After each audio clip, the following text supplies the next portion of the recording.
Et si je vous disais qu'un étudiant en décrochage scolaire a vendu un produit inexistant à la CIA? Il l'a appelé Oracle version 2, car la version 1 n'a jamais été terminée.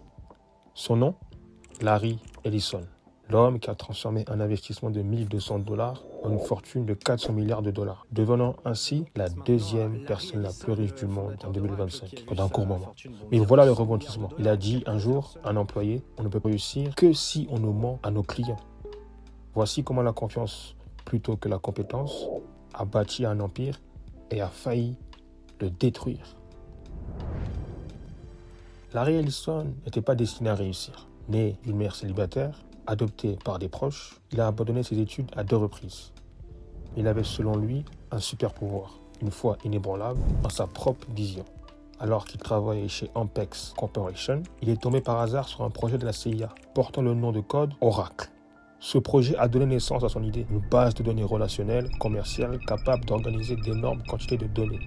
En 1977, avec $1 200 de ses propres fonds, il a fondé Software Development Labs, rebaptisé plus tard Oracle. Sa première règle: ayez confiance en vous, même quand vous ne l'êtes pas. La première vente d'Ellison à la CIA fut un chef-d'œuvre d'audace. Il a vendu Oracle version 2, un produit encore truffé de bugs, prétendant qu'il était parfait. Pourquoi version 2? Selon lui, personne n'achète la première version de quoi que ce soit.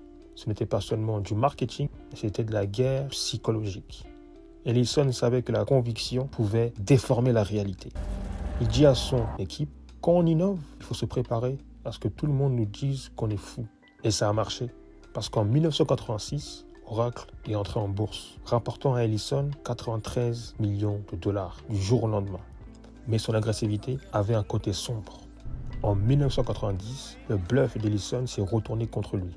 Le logiciel d'Oracle buguait. Les clients se sont révoltés. L'action s'est effondrée, anéantissant 790 millions de dollars de la fortune d'Ellison. L'entreprise a frôlé la faillite. Pourquoi?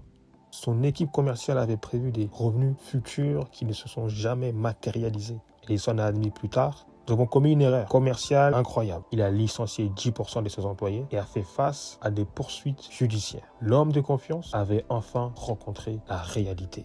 Mais l'assurance d'Ellison n'était pas seulement de l'arrogance, c'était de la résilience. Il a repensé la culture d'entreprise d'Oracle, lancé la version 7, un produit irréprochable, et s'est tiré d'affaire. Son mantra: je suis accro à la victoire. Plus on gagne, plus on a envie de gagner. Il a adopté Internet, acquis des concurrents comme PeopleSoft et Sun Microsystems, et s'est tourné vers le cloud computing. En 2025, les contrats d'intelligence artificielle d'Oracle a dépassé les 300 milliards de dollars.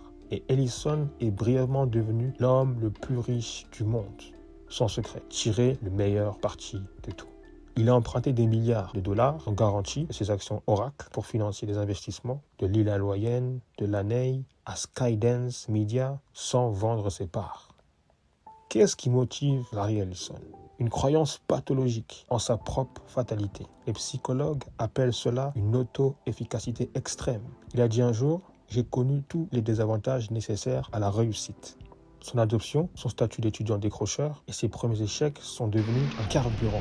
Mais sa confiance oscille entre le génie et l'illusion. Il a mis en gage 267 millions d'actions Oracle, d'une valeur de 82 milliards de dollars, en garantie de prêt, risquant tout pour de nouvelles entreprises. La plupart des conseils d'administration qualifieraient cela comme de la folie. Mais pour Ellison, c'est juste une journée de travail comme les autres.